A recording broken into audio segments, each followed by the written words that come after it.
Okay, how do scholars define learning? Piaget breaks learning into four separate stages. The first stage, from birth until 2 years old, is called the sensory motor stage.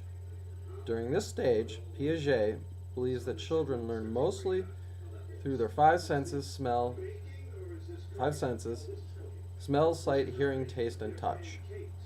In Piaget's view, at about 2 years old, children enter a second stage, which he labels the pre operational period. At this period, Piaget claims that children learn largely through play.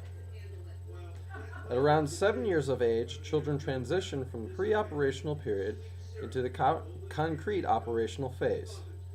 During this phase, children primarily learn through working together in groups and using manipulatives.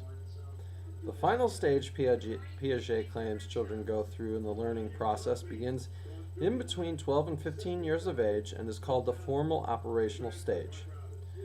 During this stage, children can develop hypotheses and think about more difficult problems. George Siemon takes a different view of learning. He proposes the theory of connectivism. In his theory, learning occurs through connecting different information sources. Learning can occur through non-human appliances like computers. Social networks can drive the learning process. There's a vast amount of knowledge out there, and the ability to acquire that knowledge is important as well. On to the second question. How do scholars view the role of the teacher-educator within the act of teaching learning?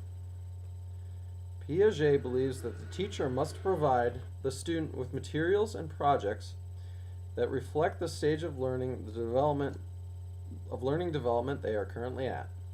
For example, a mathematics teacher teaching geometry might want to teach math to a student in the concrete operational phase with geometric objects that could be held like cubes, spheres, etc. While a student in the former operational stage would be better equipped to explore mathematical proofs of geometric formulas. From my understanding of Siemens' theory, the teacher plays a smaller role in connectivism. It is perhaps up to the teacher to establish networking skills and guide students toward credible sources of knowledge. Also, guiding students in the ability to acquire knowledge is an important part for a teacher following Siemens' theory. Technology is important to learning in Siemens' view. How do scholars view the role of the student/learner within the act of teaching learning? Piaget believes that the student-learner's role in the act of learning depends on his or her previous experiences. If the learner has not completed the previous stage successfully, it is difficult for him/her to move on to the next stage of development. The student's prior experiences guide that student through the learning process. Siemens believes that the student/learner guides their own learning through technology and social networking skills. The amount of knowledge out there is greater than what can be held with any one individual's head, so the ability of the learner to acquire new information largely affects their success in the learning process. Thus, the learner's role is a very important one in Siemens' view. What is the scholar's position on cooperative learning?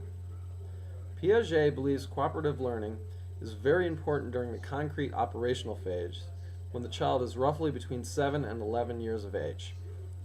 Siemens believes cooperative learning through social networks always is important to the learning process. Since there is too much information for any one person to store, it can be contained in a network of sources to collectively be of value. Thus, individuals must cooperate together to share knowledge. What is the scholar's position on the role of technology in young person's identity development?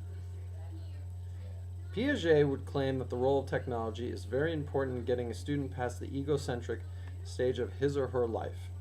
Social networking sites such as Facebook and MySpace would allow young individuals to see that others have differing opinions from their own, and they would start to grasp that concept. Siemens would believe that the role of technology is very important in a young person's development because it would expose them to the vast amount of knowledge that is out there. The student could then pick what he or she would want to acquire more information on and pursue that topic. By learning about what the student wanted to know through technology, their personality would form.